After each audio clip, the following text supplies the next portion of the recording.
I thought moving into my landlady's house would be quiet, uneventful.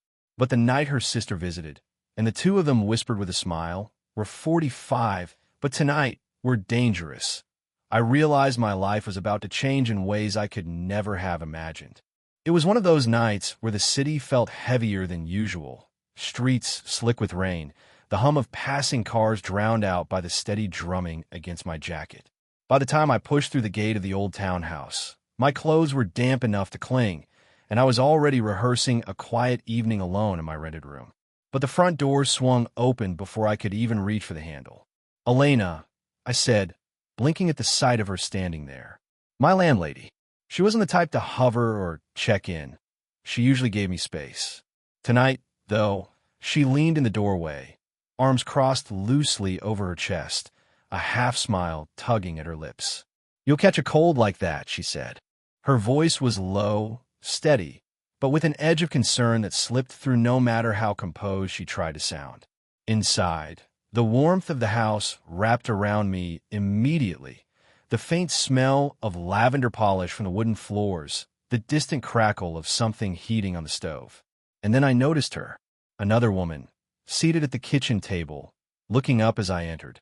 For a moment, I thought Elena had aged in reverse, because this stranger shared her same sharp cheekbones, the same confident tilt of the head. But no, she was different. Her hair fell in softer waves, and her smile came quicker, playful. "My sister," Elena explained, catching the flicker of surprise in my expression. "Marina." Marina rose lightly from the chair and extended her hand to me, fingers warm, her nails painted in a subtle shade of red that made me suddenly aware of my rain-roughened skin. "So this is the tenant I've heard about," she said. There was a spark in her tone, not unkind, but teasing, like she had already decided I was younger than I should be to be living alone here. They ushered me in, almost conspiratorial in the way they guided me toward the kitchen. A teapot sat steaming, 3 cups already waiting as though I had been expected. I hadn't, of course, but the ease with which Marina poured for me, the way Elena set a folded towel over the back of my chair, made it feel strangely natural. As I sat, the rain outside pressed harder against the windows, making the lamplight inside feel even more golden, more protective. "You live too quietly for your age," Marina said suddenly, leaning her chin against her palm as she studied me. Her eyes glimmered in the lamplight, curious, almost daring. "When I was 25, I would have been out every night." Elena gave a small, amused shake of her head, but her gaze lingered on me too. Not judgmental, simply watchful, as if she were waiting to see what I'd say. I laughed awkwardly. Maybe I skipped that phase. Their smiles came easily then, overlapping in a way that made the room feel smaller, closer. It struck me how different they were. Elena with her quiet steadiness, Marina with her restless energy, and yet, together, they carried the same gravity. I hadn't planned on sitting at that table for long, but as the minutes stretched and the tea grew warmer in my hands, I realized I wasn't eager to leave either. There was something about their presence, 2 women at the edge of 45, confident yet carrying an undercurrent of something unspoken, that pulled me in. And I felt for the first time in a long while that my quiet life had just shifted. It was sometime after 9 when the teacups disappeared and, without ceremony, a bottle of red wine appeared on the table. Marina was the one who fetched it. She moved with the confidence of someone who had grown up in this house just as much as Elena. She pulled 2 glasses from the cabinet, then hesitated before looking at me with raised brows. "You drink."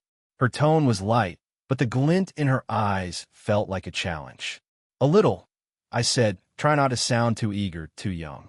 "Then tonight, more than a little," she replied, setting the 3rd glass in front of me with a decisive clink. Elena shook her head as she poured. "He probably has things to do tomorrow." "I doubt it," Marina teased, and then her eyes caught mine. Am I wrong? The way she held the gaze was different from her sister. Elena's glances felt measured, thoughtful, as though she was always weighing her words before letting them out. Marina's, on the other hand, was unguarded, playful, testing how far she could push. We talked as the bottle slowly emptied. About the rain that wouldn't let up. About books we half remembered, places we wanted to see. Marina admitted she once dreamed of living by the sea, but life had other plans. Elena said nothing to that, though her lips pressed into the faintest smile, like she knew the story behind those words too well. At some point, Marina leaned closer across the table, her hair brushing lightly against my sleeve as she laughed at something I'd said.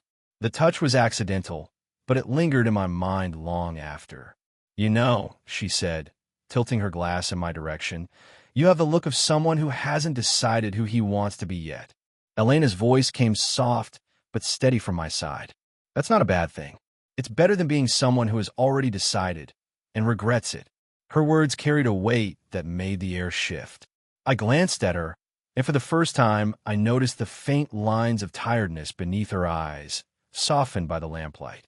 She held my gaze longer than usual, and in that stillness, her hand brushed across the table to rest over mine.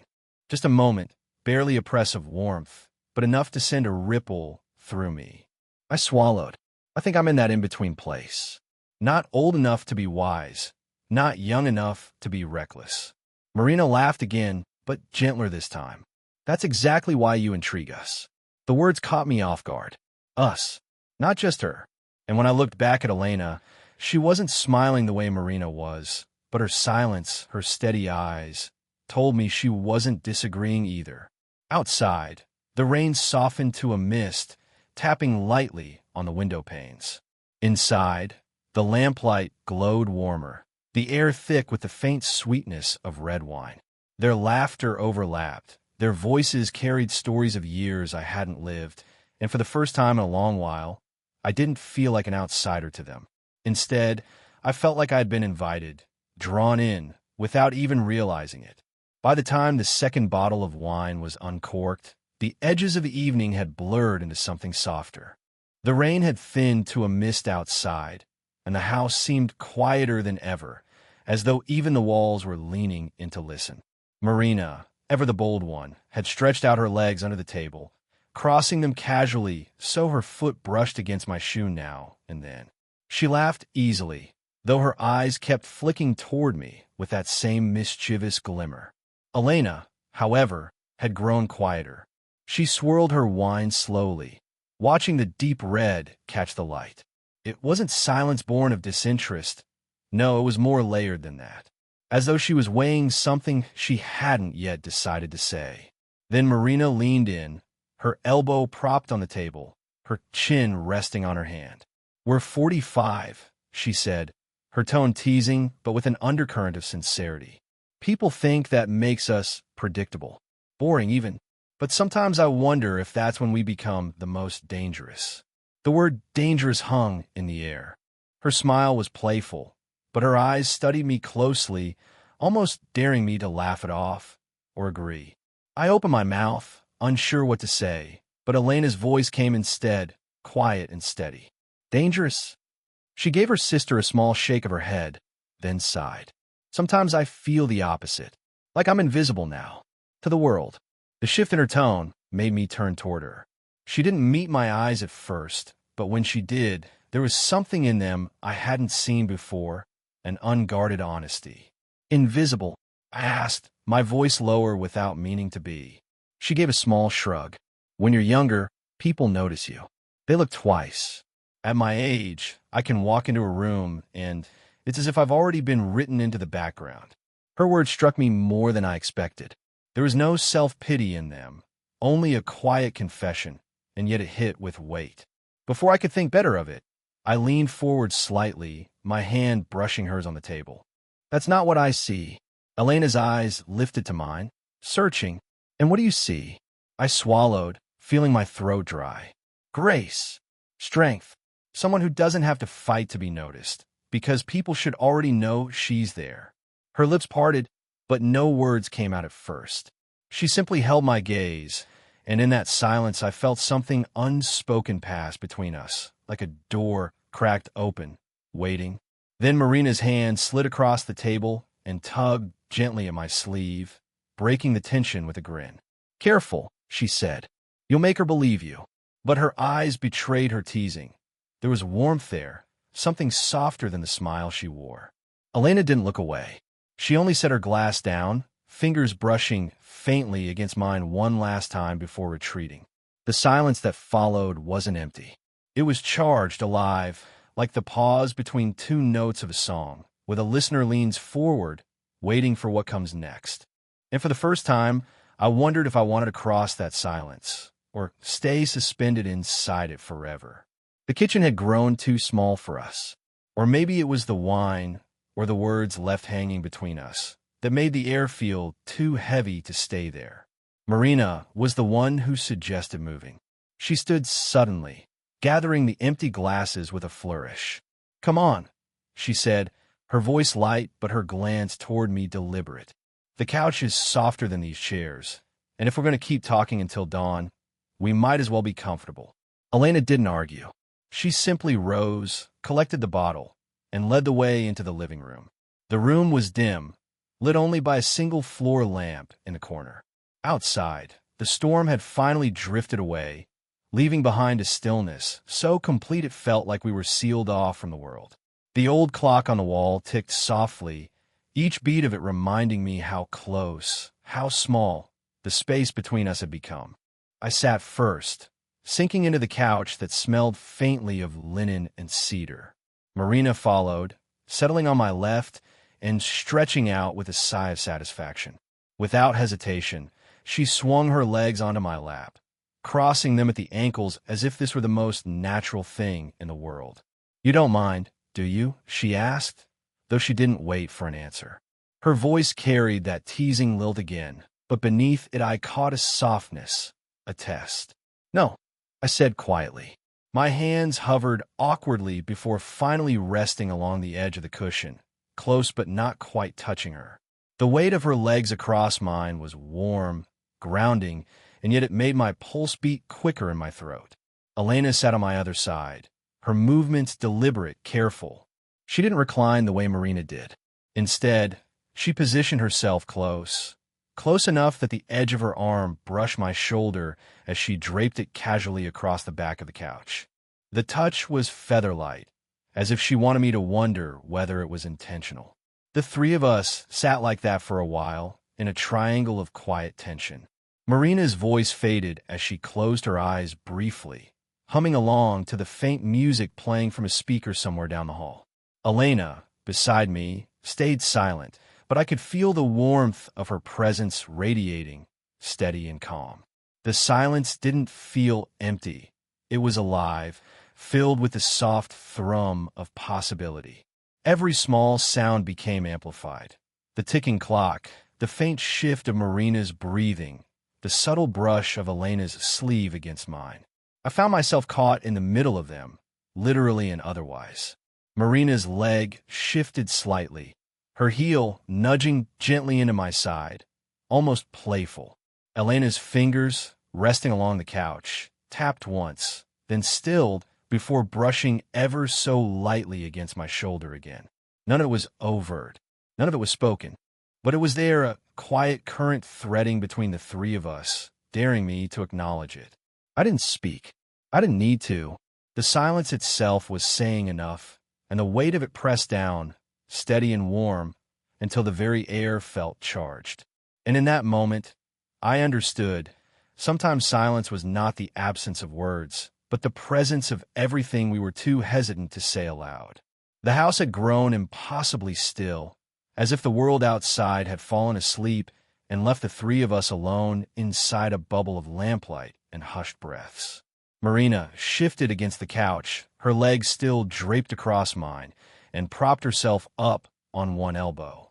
Her eyes gleamed, softened by the wine, but sharp enough to hold me in place. "You're too serious," she murmured, leaning closer. Her hand rose slowly, almost lazily, and for a moment I thought she might be about to brush something from her own cheek. Instead, her fingers found my forehead, sweeping a damp strand of hair back for where the rain had left its trace earlier. Her touch was light, barely there, but it sent a ripple through me. "There," she whispered, smiling. "That's better." Yet she didn't pull away right away. Her hand lingered, warm against my temple, as though she was daring me to notice. On my other side, Elena watched. She hadn't spoken for some time, her silence deeper than the room's quiet, but her gaze carried weight. It wasn't jealousy I saw there, no. It was something steadier, harder to read, something that made my chest tighten. Then, without a word, she reached out. Her palm rested lightly against my chest, just above my heart. The contact was so sudden, so simple, that I forgot to breathe for a second. Her hand was warm, steady, fingers curling slightly as though feeling the rhythm beneath my ribs. I looked at her, startled, but her expression was calm, serious even. "You're trembling," she said softly. I hadn't realized I was. But she was right. The word broke off before it could form into anything else. Her touch wasn't forceful. It wasn't even possessive. It was grounding, like she was holding me still in a moment where everything felt like it might tilt too far forward. Marina laughed gently, though it was softer than her usual teasing tone. "See, Elena? He's not used to women like us." Elena's thumb moved slightly, brushing once across the fabric of my shirt as she exhaled. Her eyes never left mine. Maybe that's what makes him different. The silence that followed was dense, humming with something unspoken. I didn't move away from either of them. Marina's fingers still ghosting my hairline, Elena's hand pressed lightly against my chest. Instead, I let myself feel it, the closeness, the warmth, the terrifying comfort of being seen by both at once. My pulse beat hard beneath Elena's palm, and I knew she could feel it. I knew Marina saw it in my face too. And in their quiet, subtle ways, they both answered without words. Marina with her smile that lingered too long, Elena with her hand that didn't let go. I didn't have to speak. None of us did. The first step across the line had already been taken. The room felt suspended in time. The clock ticked on, but its rhythm no longer anchored me. It only reminded me how close everything had become. Marina's legs still rested across mine, her hand now propped against my shoulder, fingers absently tracing the fabric of my shirt as though she didn't want the moment to end. On the other side, Elena's palm lingered lightly against my chest, steady, deliberate, as though she wanted to memorize the beat beneath her touch. I swallowed hard, caught between them. Every breath I drew seemed to echo louder than it should, mingling with the faint hum of music drifting from somewhere down the hall. It was Elena who broke the silence first. Her voice was soft, but there was no hesitation in it. "Do you know why Marina calls us dangerous?" Her question hung in the air, and I realized she wasn't asking her sister. She was asking me. Marina tilted her head, her playful smile gentler now. "Because we don't play by the rules anymore," she said, her tone quieter than before. "At 25, you worry about how things look. At 45, you start to wonder how it feels." Elena's eyes flicked toward me, steady, searching. "Being here with you, it makes me feel seen again. Not just as someone's landlady, not as someone's older sister, not as someone fading into the background. Seen." Her words caught for a moment, but she pressed on. "That's the danger for me, letting myself want that again." Her confession settled into me like warmth spreading through cold hands. The honesty of it stirred something deep inside, and I couldn't look away from her. Marina shifted then, leaning in, her voice lower now, less teasing. "And for me, the danger is letting someone younger matter. Letting myself care, even if the world would laugh about it." Her shoulder brushed mine, the scent of her hair, faintly citrus, faintly sweet, filling the air between us. But maybe that's what makes it worth it. I exhaled, my chest tightening under Elena's palm. "And what about me?" The words left before I could stop them. Both women looked at me then, two pairs of eyes, different in expression but united in their intensity. Marina's gaze sparkled with daring, Elena's softened with gravity. "Ew," Elena whispered, her thumb brushing lightly across the fabric of my shirt again. "Are the one who has to decide if you're willing to share the weight of our danger." Her words struck deep, and for a moment, none of us moved. Then Marina leaned her head against my shoulder, sighing softly, as though surrendering to the stillness of it all. Elena's fingers tightened slightly against my chest, not pulling me closer, but holding me steady, as if she feared she might drift away otherwise. The room seemed to hum with a quiet electricity. No laughter now, no teasing, just the three of us, tangled in silence and touch, daring to admit that the danger they spoke of wasn't wild or reckless. It was the risk of tenderness, the risk of wanting, and sitting there caught between them, I realized I wasn't afraid of that risk. Not anymore. At some point, the night slipped quietly into morning. I didn't notice at first. The clock had lost its authority, and the silence outside had been so complete it could have been midnight forever.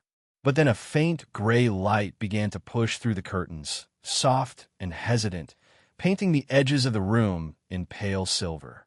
Marina was the first to acknowledge it. She shifted against me, her head still resting on my shoulder, and let out a hushed laugh. "Would you look at that?" she murmured. "We've talked straight into tomorrow." Her voice was heavy with sleep, softer than I'd heard all night. She didn't move away, though. If anything, her hand curled a little tighter around my arm, as if claiming her place there. On my other side, Elena sat upright, though I could see the fatigue in her eyes. She hadn't let her hand leave mine since it first slipped into my palm some time ago. Now her fingers tightened slightly, as though the breaking of dawn might undo everything we'd shared in the dark. For a long moment, none of us spoke. The morning light was enough to fill the silence, to remind us that the world outside this house was waiting. The thought of it brought a knot to my chest, because out there, people would notice. They'd talk. They'd question. Elena must have felt the hesitation in my grip, because she turned to me, her voice quiet but certain. "We don't have to figure it out right now," she said. "What we said, what we felt tonight, it doesn't disappear with the sun." Her thumb brushed lightly across the back of my hand, a subtle reassurance. "Tomorrow will come whether we're ready for it or not. But this moment, it's ours." Her words eased something in me, loosening the tension I hadn't realized I was holding. Marina lifted her head then, her expression softer than I'd ever seen it. "She's right," she said. "The world can laugh later, if it wants. Tonight was enough. More than enough." She leaned forward, resting her forehead briefly against mine, her breath warm as she whispered, "Don't overthink it. Just be here." I closed my eyes, letting the quiet weight of them both settle into me. Their warmth, their trust, their willingness to let me into a part of themselves they hadn't shown to anyone else. My chest tightened, not with fear but with something steadier, belonging. The three of us sat there in the gray light of dawn, connected by the simplest gestures. Marina's hand still holding my arm, Elena's fingers woven into mine, our shoulders pressed close as though none of us were ready to let go. And in that fragile, perfect silence, I understood. Danger wasn't what they had whispered about hours earlier. The real danger was letting myself feel this deeply. But it was a danger I wanted, a danger I chose. As the morning broke fully, flooding the room in light, I held them both closer. Not as my landlady and her sister anymore, but as two women who had, in their own ways, chosen me too. And for the first time, I didn't feel like I was caught between them. I felt like I belonged.